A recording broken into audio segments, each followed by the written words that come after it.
This is what the Quran is saying. Proceeded from between the backbone, the ribs, meaning the backbone or the lions of the man. By the way, it says the backbone, not lions, and the ribs of the women, which referring to her chest. Let us see this guy here. Hello? Hello? You hear me now? I can hear you now. I fixed my microphone. All right, my friend. Muhammad, how I can help you, Muhammad? Yeah, so I've been listening to your YouTube channel for about a month, and I always finish the whole 1.5 hour or 2 hours that you've been talking about the religion Islam, and it seems that you are very educated, and I have done some research about you. It seems that you are very knowledgeable about the topic.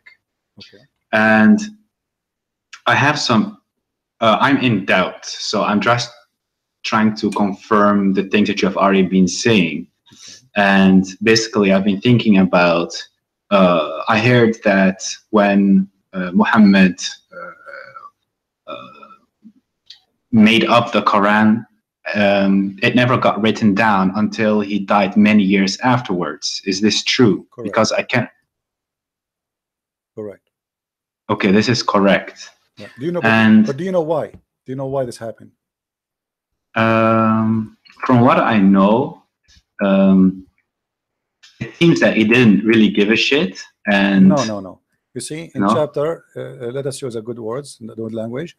Okay, sorry. Chapter Excuse 75, me. chapter 75, verse number 17. It says, "Inna alayna jam'uhu wa Qur'anahu." Allah said, supposedly, that it is the duty of Allah to collect the Quran and to recite the Quran, not the duty of any human being. This is why, in the beginning, the Muslims, they never collected the Quran, because simply this was really the duty of Allah. Okay. That's very interesting. Yeah.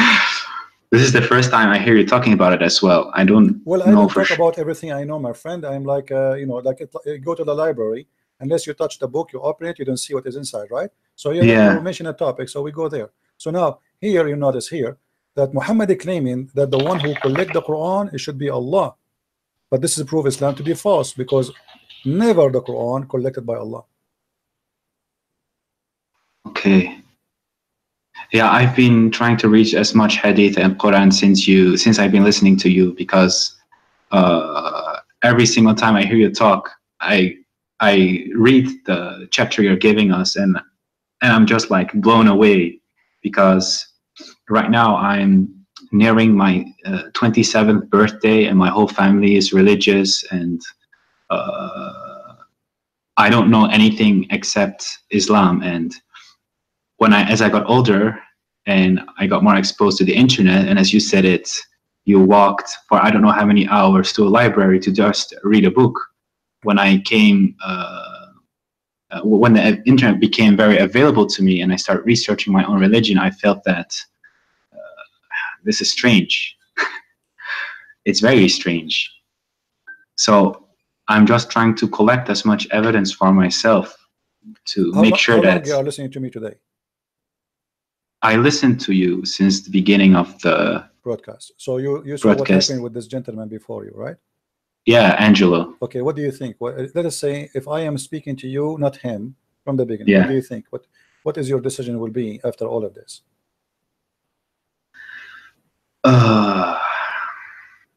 It seems that every single thing that you point out is accurate.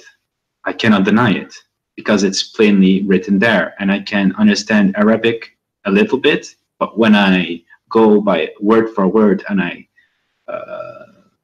read what's there, it says just exactly how you say it. Some things get lost in translation. It almost seems that somebody is trying to cover up someone's behind, because there are a lot of mistakes.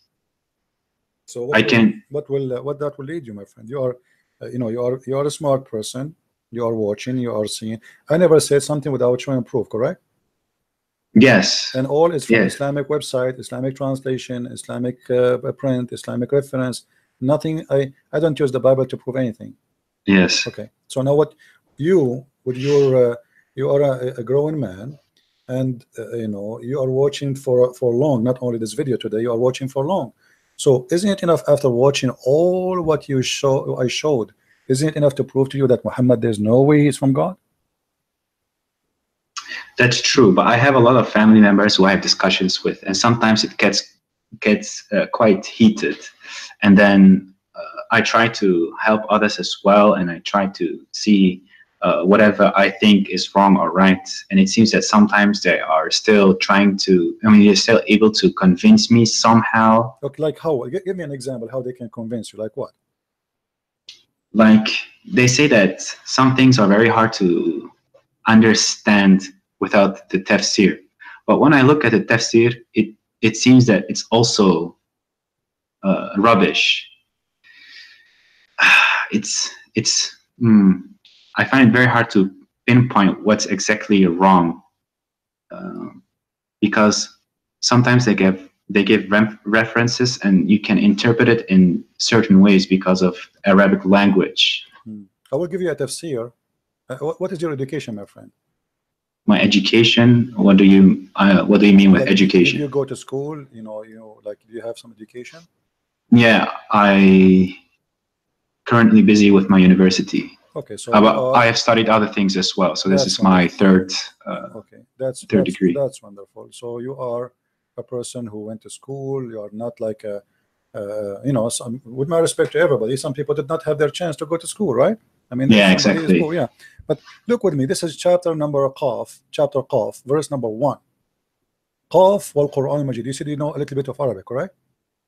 Yeah, I can understand because I'm personally from Morocco, and I'm not from the Arabic part of Morocco. I'm Amazigh, the Berber. Amazigh, okay. Yeah, really, yeah, the northern. It says, from his narration on the authority of Ibn Abbas, that he said, in the interpretation of Allah saying Qaf. Qaf is a letter.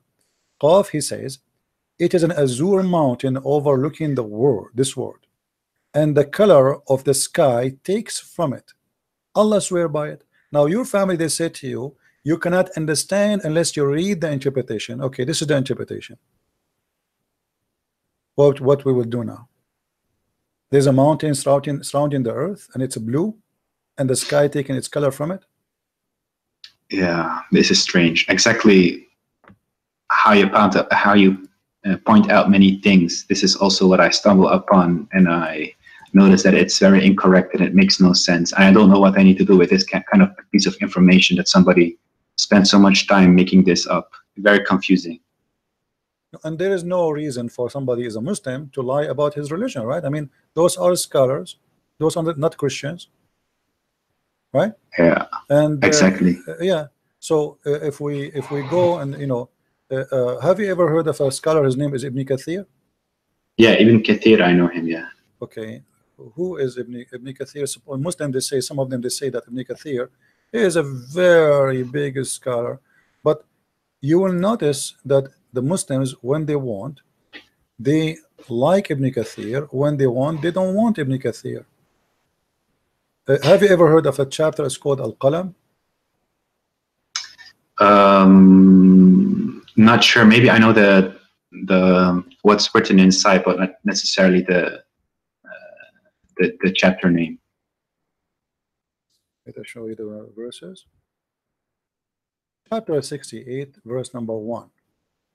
Have you ever read this verse? I probably have read it, but sometimes, also when I was younger, I was reading Quran the whole time, but Arabic's not my primary language. Okay. So I read it without knowing what it actually says. Okay. Well, if we go, let us see if we can get the interpretation for it in English. This is a chapter 68, verse number 1.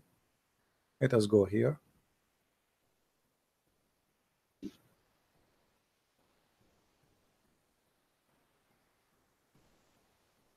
Always take into your consideration that Muslims, they are not giving you a correct, let us say, an honest translation. Ibn Kathir in Arabic is not the same as in English. If we read here, it says, by the pen, apparent, meaning that he's referring to the actual pen that used to write. But here there's a verse before it says, Qaf, and the similar to them from the individual letters that appear in the beginning of the Quran chapters. This has been discussed in length previously, and there's no need to repeat. When you see translator, they say that, it's mean he is hiding something. Let me show you what he is hiding. This is Ibn Kathir in Arabic.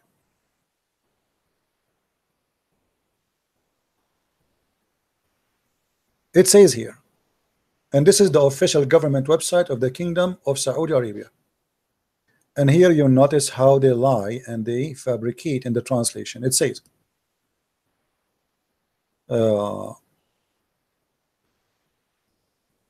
نون هو حوت عظيم على تيار الماء العظيم المحيط. Do you understand what I'm saying, or you don't? Not really. Okay. I catch no ball. Noon is a big whale on the ocean, and he is carrying the 7 earths, as the Imam Abu Ja'far ibn Jurayj, he said, ibn Jarir.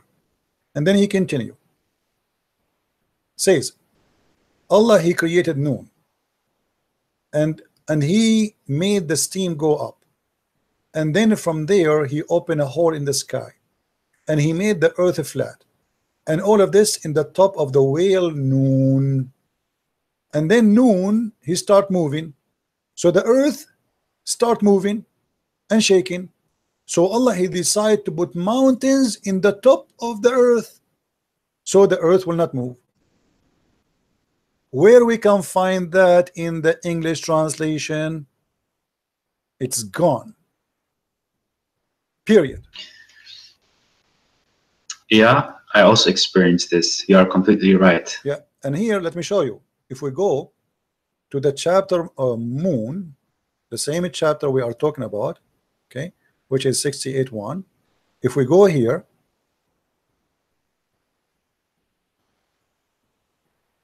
this is why you cannot learn Islam from Muslims, because simply, especially if you don't know Arabic, you know, they fabricate, they don't give you the true answer. Read carefully with me. This is Ibn Abbas. Your family, they say to you, you will understand the Quran only if you read the interpretation, right? Yeah, exactly. And let us read together. And from his narration and the authority of Ibn Abbas, that he said regarding the interpretation of Allah saying Noon. Noon, he says Allah swear by Noon. I mean, that's funny. Allah swear by Noon. Why Allah swear by Noon? People, they swear by something bigger than them, more important. Then, which is a whale that carries the earth on its back while in water, and beneath which is a bowl, and under the bowl there's a rock, and under the rock there is a dust, and none knows what is under the dust of Allah. Here, look at look at the honesty. Like, come on. I mean, we know everything, and behind the dust we do not know. Don't ask me, please. That's it. You know. So what is this? This is religion. The Muslims are reading this for centuries, and they believe in it. And now the Muslims, they will try to hide it from you. And then not only that. Okay, are we done? We're not done. The name of the whale is Luwish, not Luwish Farrakhan. This is different Luwish, and it said it is Lotaya. The name of the bull is Bahamut, and some they say it is Talahut or Liwana. I mean, look how many names already. I mean, they are not sure. And the whale is in the sea called Adwad, and it's like a small ball in a huge sea. The sea is in a Hollywood rock, whereby there's 4,000 cracks. Amen. They knew even how many cracks there. And until now, science could not dive to the deep ocean, but the Muslims, they dive already, and they count the crack in the ground. And then from each crack, water spring coming out from the earth. And it's, are we done? No, we are not done. And it's also said that Noon is one of the name of Allah. Like, what the heck? A second he was a whale, now it's a name of Allah. I'm writing this down. This is the most interesting bedtime story I've seen past months. I've been listening to you. Well, my friend, keep listening, and you will hear every day a story. Islam is nothing but a madness. And you know, look, I mean, the story continue, but you see how they hide in the translation in Ibn Kathir. In Ibn Kathir in English, we cannot find this. We can find it only in Arabic. So you need to ask yourself, why the one who translated the interpretation, he did not translate because it's very embarrassing. This is obviously, it's very embarrassing. So we cannot translate that to you, otherwise everybody will laugh at us. Yeah. Oh my God, man, this is like a whole new level of stupidity. I mean, most of the time I lay in my bed and I hear your stories, and I'm close my eyes, I off my phone, I can hear you talk, and I laugh sometimes because it gets so hilarious. But this, the more I keep digging, the more I feel that there is no. So my friend, you just called Islam stupidity. So why you don't say I am out of Islam? Yeah, I think I just needed this confirmation. Okay, so I think I don't feel Muslim at all. So can you say I am out of Islam? Yeah, I can say it. I'm out of Islam, that's definitely. Beautiful, my friend. That's beautiful. I'm so happy for you. Very happy for you. Thank you. Now I want to ask you a question. What do you think about Christianity? I mean, I studied a lot of science during school, and I have my own questions regarding God. I don't know if there's a God. I don't know if there's not. I'm not decided. I'm not atheist or whatsoever. Okay. But there are so many religions. So to me, it feels like, did somebody create our universe, and so on and so on. I just don't know the answer, and I'm searching for an answer. Sometimes I feel that I have no connection to God. Sometimes I feel there's a higher power. My wife is Christian, and I always respect her religion, and I respect Christianity way more than Islam because it's way more peaceful. But when I look at the past of the religion, it seems it has not always been so peaceful. So I have my questions, but when I listen to you, it almost feels like you're not associating yourself with the past, which has a lot of bloodshed and so on, but you just have it seems that you have a personal connection to God and Jesus. Let me correct you, my friend. You see, always when you understand history, you cannot just read about it. You have to live the history. So if they say to you, there's a history of a blood, and then you say history of who? Is that history of Christianity or history of Christians? So there's a huge difference. What if I show you now history that Christian Prince was in jail? Are you going to judge Jesus because of me? No. Okay, what I have to do with Jesus? That's not even fair. I don't judge Islam because somebody he is a criminal. I judge Islam by the founder of Islam, by Muhammad. Nobody can say Muhammad was a bad Muslim, right? So I mean, if you say he's not a Muslim, that would be funny, right? Yeah, but he was quite a bad person. Okay, but he's a bad person, no problem. But but the question is, you cannot, I'm not judging Islam because a guy, his name is Osama bin Laden. I'm judging Islam by what Muhammad did. So if you want to judge Christianity, my friend, you don't judge it by Christian Prince, regardless if a Christian Prince is a decent man or not. You judge it by the Messiah himself. And here I say to you, do you find a better name than his name? Do you find better teaching than his teaching? Do you find better wisdom than his wisdom? Do you find more truthful, loving, and same time extremely wise than him? So as long as you go to school, let us practice one sentence of Jesus. He said, love your enemy. What do you say about this sentence? Sounds quite nice. I find it very hard myself to hate somebody because it's so bad. It feels so wrong. Yeah, but and you always listen, yeah, he's your enemy. He is your enemy. He's already your enemy, and he says you love your enemy. And look what that will do. If every single human being practice one sentence of Christ's teaching, you say that Christianity is a religion. Christianity is not religion. It is not. Christianity is a belief in the mighty God. It's not a religion. You love your enemy, and I love your enemy, my enemy, and every one of us in this earth love the enemy. There's no enemy left. The earth became heaven. So the message of Jesus to us is to live in heaven right now, not even tomorrow. Yes, there is heaven to come, but if you believe in Jesus, you can be in heaven. Because when you love your enemy, and all of us, we love our enemies. We do not need a police. We do not need an army. We do not need, because everybody became a loving person. A loving person will not steal. A loving person will not kill. A loving person will not rape. A loving person will not allow somebody to die hungry in the street. He will not be greedy. Just one sentence of the teaching of Christ can beat all the wisdom and the wise man in the world. One sentence can solve the problem of all mankind. And this is why, my friend, I believe that he is the Almighty God, for nobody can be wise as he is. Is there something I can like read up about on Jesus and God? Because I would like to know more. Read the four gospel, my friend, the four gospel. But as I said to you, I mean, yeah, one sentence for me is a gospel. Just one sentence. Because that sentence can solve all our problems. All the evil we have is based because we don't, when you love your enemy, that's mean you love everybody. That's it. There's there's no limit. Human being have a problem that he love himself, but he don't love people. Even if somebody love a family because they provide him something, like I don't want to be lonely, so I love my children. Maybe I don't want to be lonely, so I love my wife. But you will see the Messiah, he come to us with extreme love, exceeding the limit and the mind of a human mindset. Love your enemy.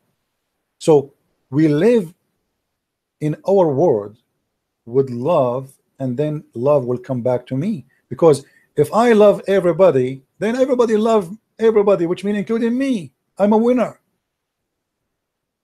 You know what I mean?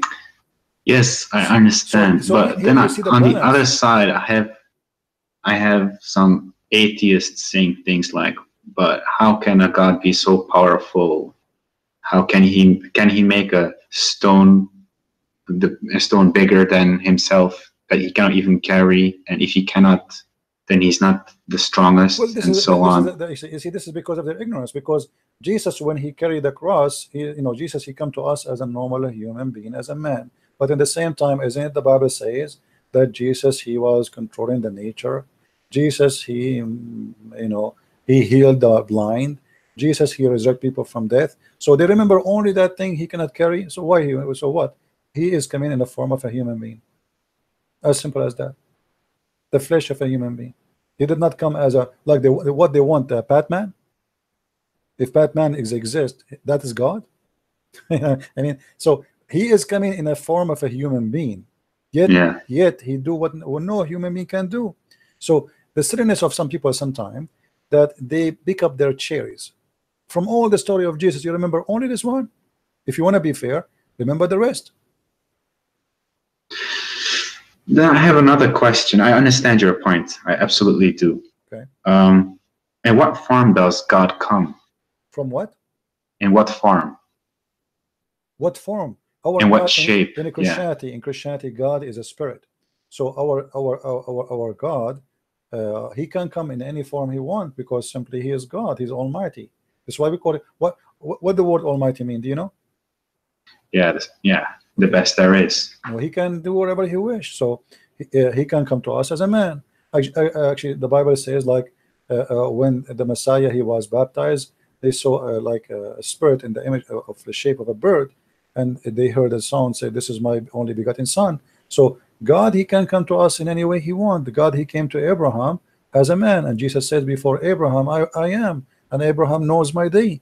So he came to Abraham as a man, and why not? If God cannot come as a man, he cannot be God anyway, because if he cannot be something, that means he is limited.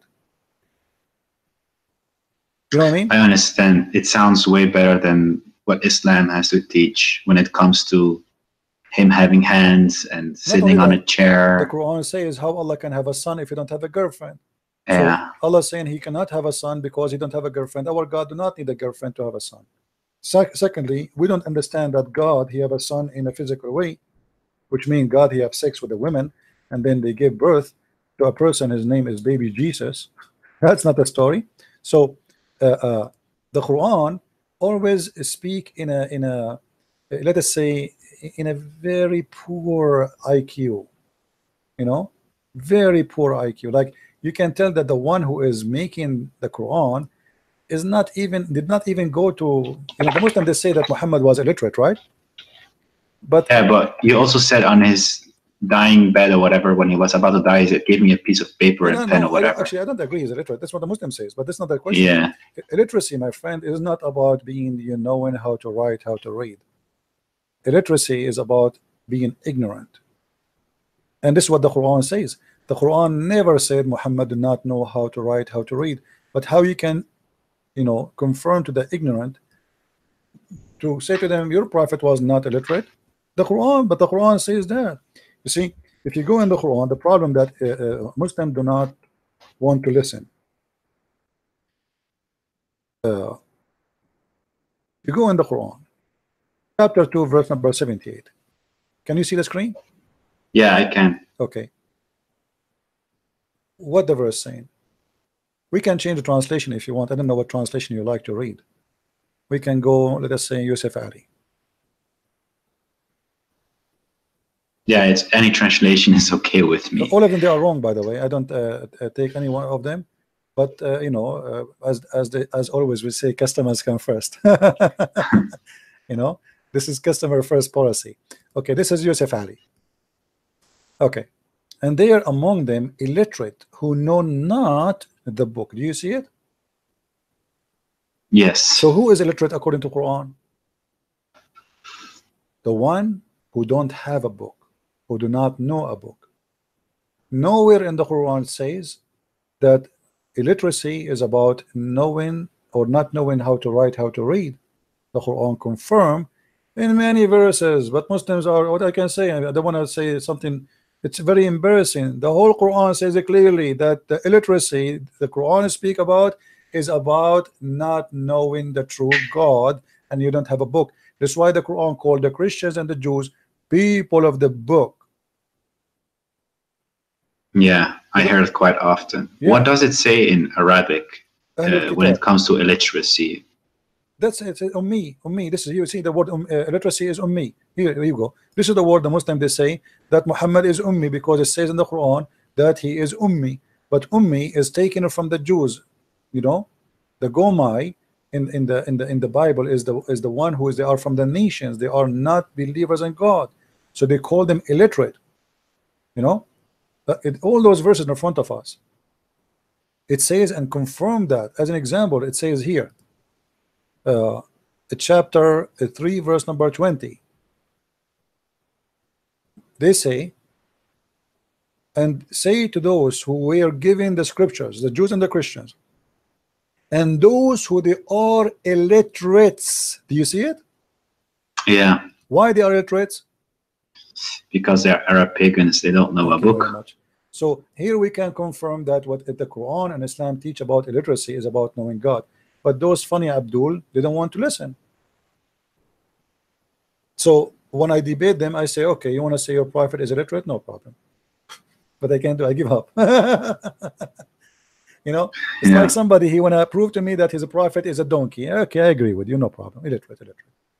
At the end of the day, he's illiterate because he is illiterate about the Bible, he is illiterate about God, he's illiterate about everything. And yet he claimed that he is the most knowledgeable person.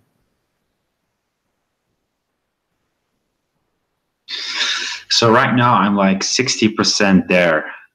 Like for 60%, I believe it, but there's still like a big piece where I find it. My friend, you already left Islam, and we are happy for you. Absolutely. So trust me.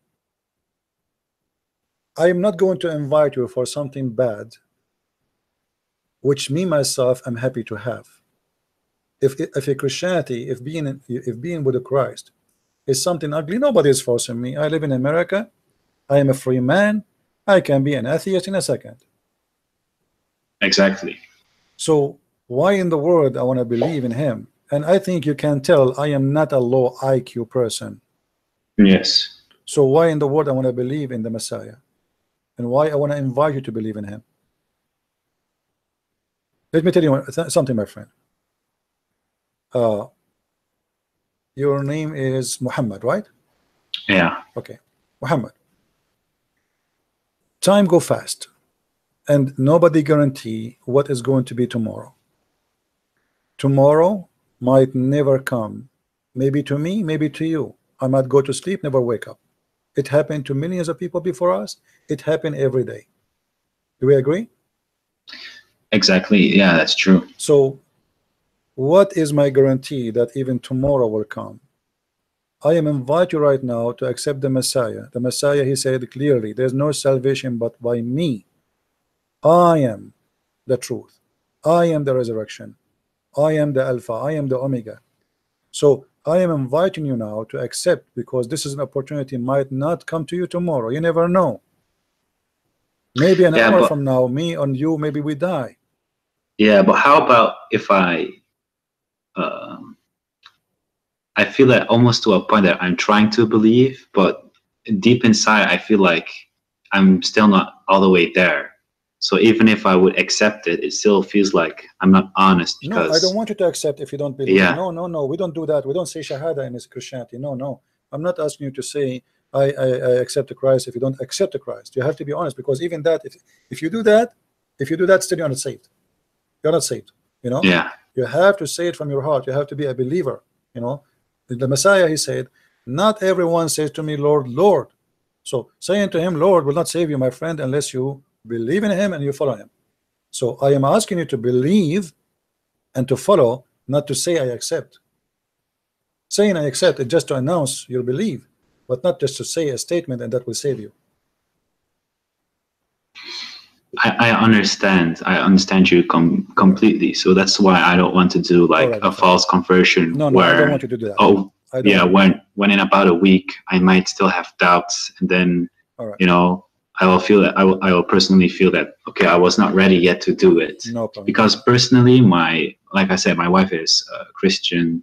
Her whole family is Christian, and they have nothing else than Christianity. I've also back in when I first was dating her like 3 years ago, I went to a church, and then it felt still very strange to me. I just wanted to experience, because I've always been very open to everything. And right, friend. You know, I will pray for you, and I ask everybody here in the chat, please pray to our brother here, Muhammad, so the Lord will open his eyes and will bring him to see the truth, and the truth will set him free. We pray, my friend, that the Lord will help you, will guide you, will open your eyes, and he will receive you. He said, knock at my door and I will open for you. So please, my friend, all what I'm asking you, don't say anything, just knock at his door. Say to him, Lord, I want to know you, the Messiah, the Christ, the great name, though everybody speak about you, where are you? I want to know you. Show yourself to me and tell me more about you. Let me see you, let me know you. Then I will believe. And my friend, he will answer your question, and he will answer to you.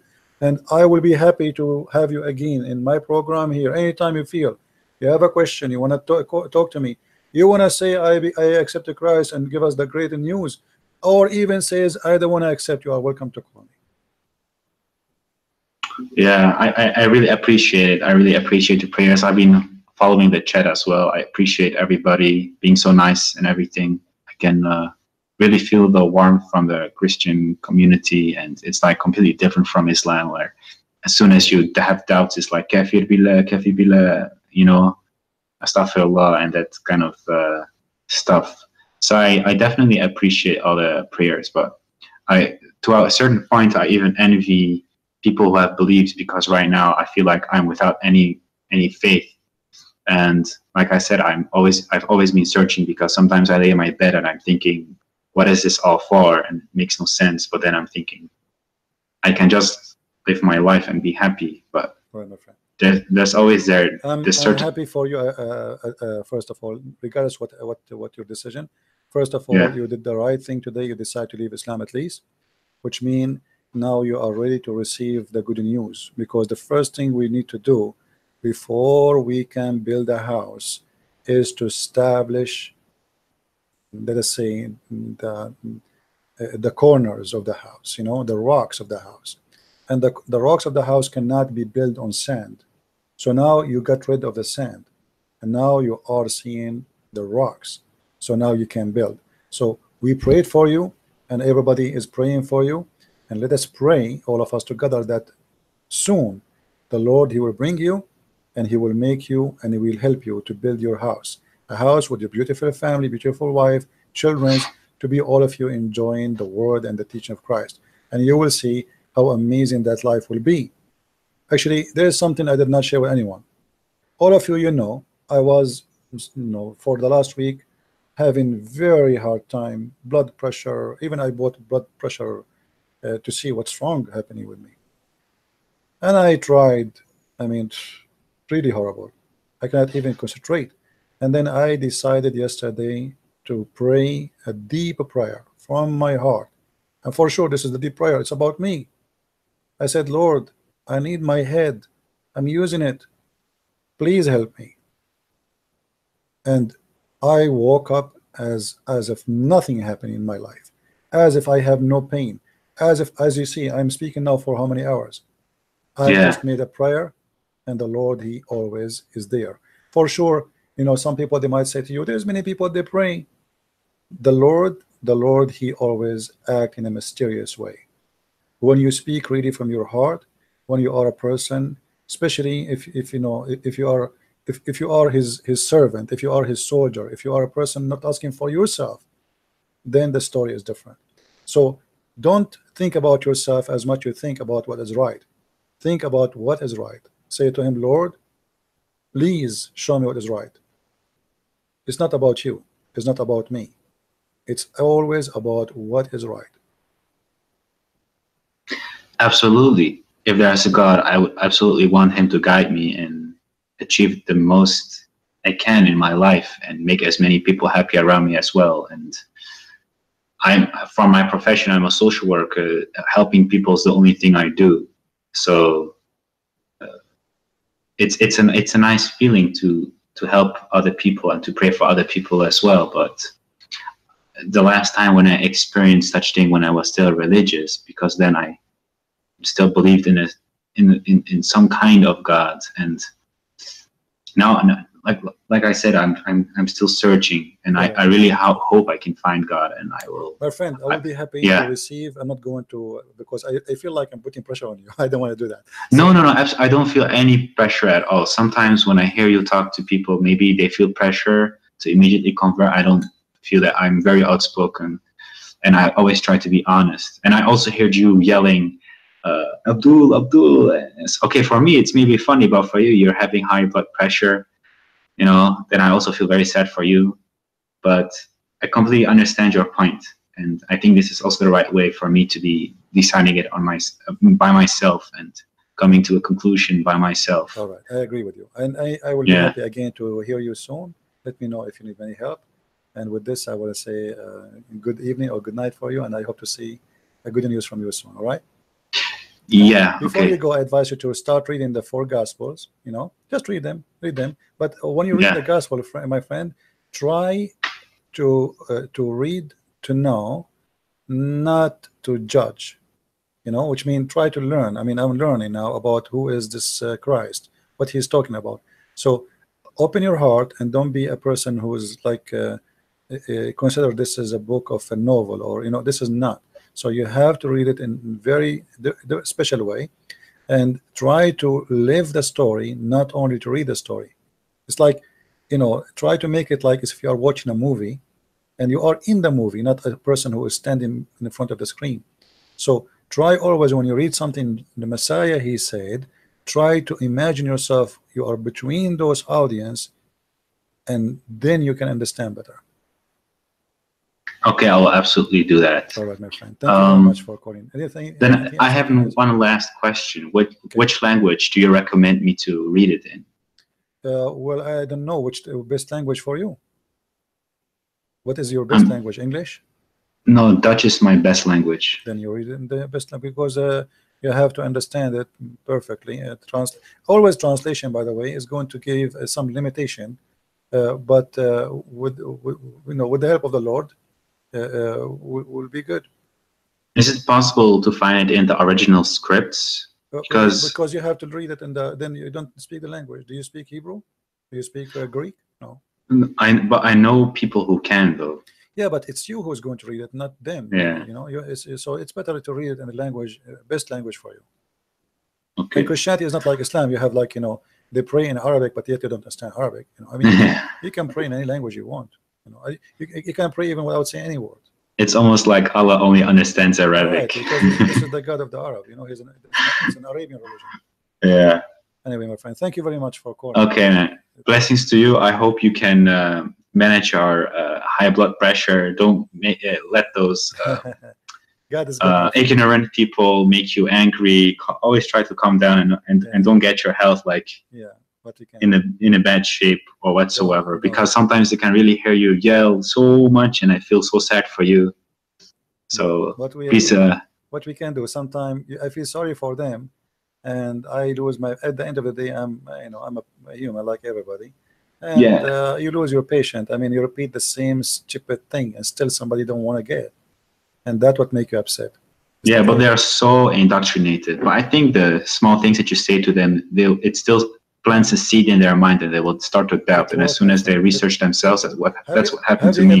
Have you ever saw like a faucet dropping water for a long time? Yeah. Do you know what the faucet can do?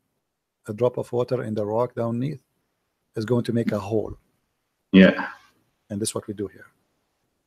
Exactly.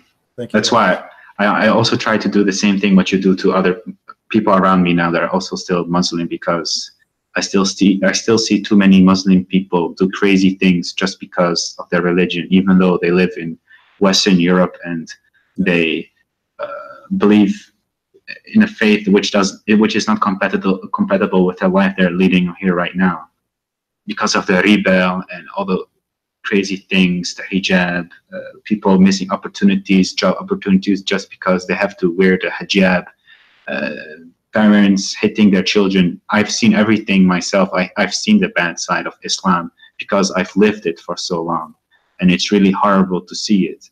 So to a certain extent, most people don't even know how bad Islam is, and they have so many. So like you yourself look like struggling with Islam for a while, but you don't want to say I decide to leave it because it's kind of too much to do that. Like you are already listening to me and watching my videos. Yeah. Already you agree that this is no way. This is from God. But you see here you need to take some change in your life. If you are convinced of something, don't wait. I mean, what the point?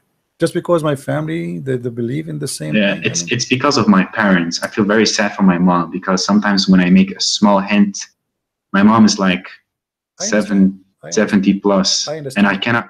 If I say something, she will think I am possessed by Satan or whatever, and she will just cry for days long. She will never understand. So to me, it's very hard and very difficult because it causes me a lot of pain. Yeah, I understand. Okay, my friend, I had to let you go, and feel free to call me when you feel like talking again. All right? It's good. Thank you very much, man. Have a good night. Take care, you too. Bye-bye.